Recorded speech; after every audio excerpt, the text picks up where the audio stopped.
That's the problem here in Florida. Is match play. It seems to be a very difficult thing to organize, which makes no sense to me. But what I've been experiencing is that it needs to be a structured environment, academy or club setting, and then match play can be organized. But people are unable to organize match play themselves. That's the biggest challenge. I don't understand why. You know how it used to work when I was a junior. We used to call each other up. Call each other up. Yeah, call each other on the phone, go to the club with a bike, Yeah. and play matches every single day. Yeah, because you didn't have Google back then. No, we Now call they it. have way too many organized sports. I don't know what it is. It's so weird, but Overcommitted to too many different activities. It's possible. There's a piano lesson. Yeah. There's a ballet lesson. that's true. There's a swim class. There's too many things going on. And we played so much match play back in my days. Like I have these lists. I used to keep notes. And it's funny. I just listened to a interview with Brad Gilbert, and he used to do the same thing. He used to keep notes. He used to go to this public park. I think it was somewhere in California, and he used to play the guys at the park. And he used to keep track of the results. He'll write the set scores down. Wow. Do that every day. And that's what I did. I had this couple of guys, especially with one guy in particular, where we played thousands of sets, and we kept track. Like I'm up, 350 to 340, like that. We kept track of everything. And I was just met with him last year, and we were laughing because we would play 5 sets sometimes in one session. So we do a 5-set match. Because we probably was impressed by the Wait, this was in Croatia or in Germany? This is in Germany. I basically played all my tennis in Germany.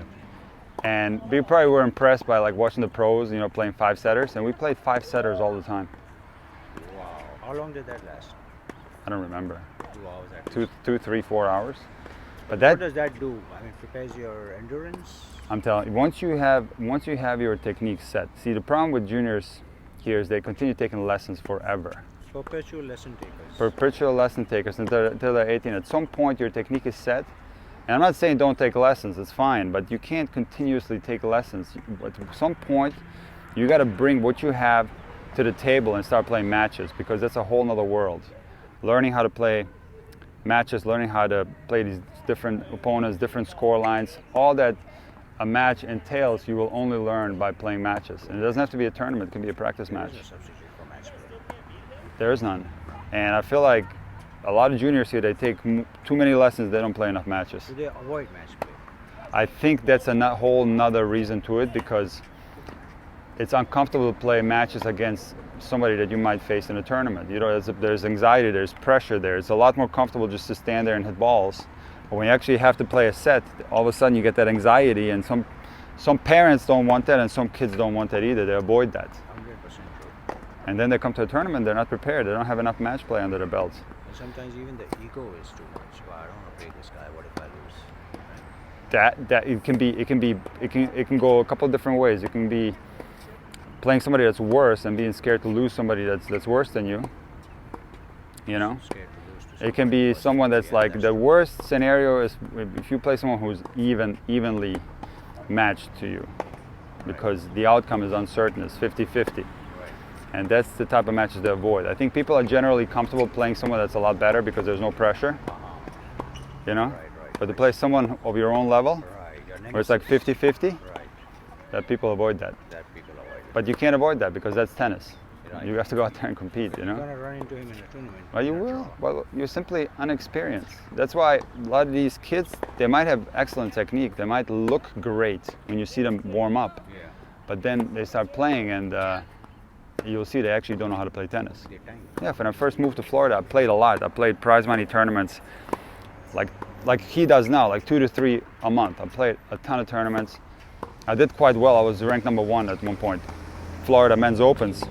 And I would see it all the time. I would play these kids like 17, 18, 19 years old, academy kids who looked unbelievable in the warm-up. My wife back then would be scared. Oh my God, these kids are so good.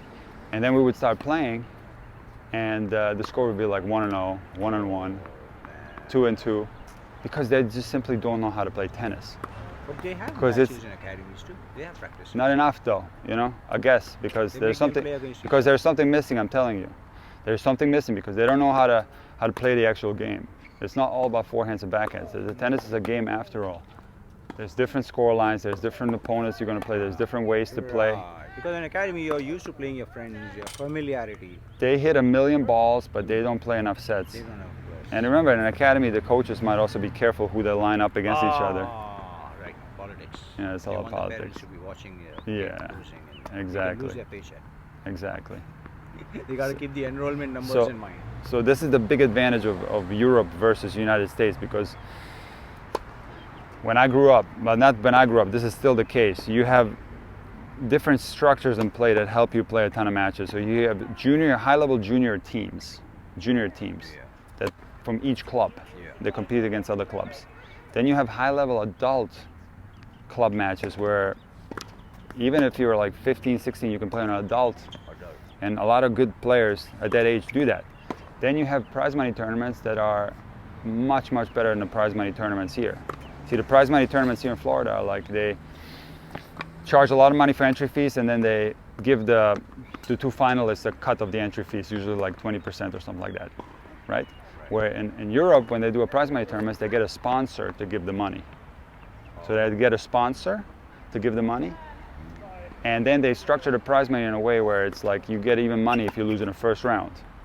You know, it's the same way it is on a pro tour. So I'm sure the prize money tournaments in France and other countries are very similar to that. So the prize money tournaments, not only much stronger there, but also organized in a more professional way. Where here in Florida, it's like anybody can sign up. You can get a 256 draw, just so they can collect all the entry fees, and then they give the top two guys a cut of the entry fees. So it's like There's a few guys who are always winning those tournaments. that's Weekend. usually is the guys with like some ATP points who are a little bit higher level, and they destroy everyone. That's what I'm saying. Like the juniors have no chance. That's why when I was already not playing when I moved here. I was already only teaching. I was still beating all these juniors because there's something missing in their game. Like there's just something missing. It's not the forehand, it's not the backhand, it's not the service. It's just how they play the game. There's a lack of maturity there. There's a lack of experience there, and that's why I said in Europe, the structure is so that you have the junior high-level matches, you have the adult high-level club matches, you have the prize money system that's very good. You can also play futures, and of course the logistics are easier there. Everything is closer together, and you combine all that together, and if you're a good player, you play a little bit of all of that. That's why you have 75% of the ATP top 100 are Europeans. That's why you have more than 75% of the Division I men's college rankings are Europeans as well, because they are more mature at a young age, and they play better tennis. It's not all about forehand and backhand. They're just mentally more advanced. And the same thing happened to me. When I moved to college, I won 90% of my matches. Not because my forehand was so much better. You just learn how to play tennis in a more mature way. And you can only learn that by doing it. You have to play a ton of matches. And this is why I am so baffled, I'm so perplexed why it seems to be an impossibility that people can't organize match play by themselves, that kids can't organize match play by themselves, but they just can't. I've talked to this with hundreds of parents. It's just impossible. It needs to be a structured environment, and when it's a structured environment, there's problems with match play because, you know, somebody else is telling you what to do, who to play, when to play them, how long to play them. You want to be in charge. You want to say, like I did with my friend, hey, today we're going to play 5 sets, you know? We're going to do a 5-setter today, you know? It should be spontaneous, it should be sporadic. Tomorrow you call another guy, you play 3 sets, you know? That's what you need the most. You're lucky if you get 2 sets once a week. Absolutely. And everybody, as you know, takes lessons until they're 18. Maybe they take lessons every day. They have private coaches. They're taking lessons every day. New York here too? $200 an hour. Yeah. And When I same played, kids are losing to him. I'm telling you, when I grew up, there was so many good players in my age group in Germany. There was Tommy Haas, there was Nicholas Kiefer. I'm telling you, I played super high level in Germany. I was one of the best junior players in the whole country. To see a kid of that caliber with a private coach was unheard of back then. Maybe Kiefer had one, maybe Haas had one. Haas was a Balotelli already. They had it was given to them by the federation. But nobody had private coaches that they hired in juniors back then.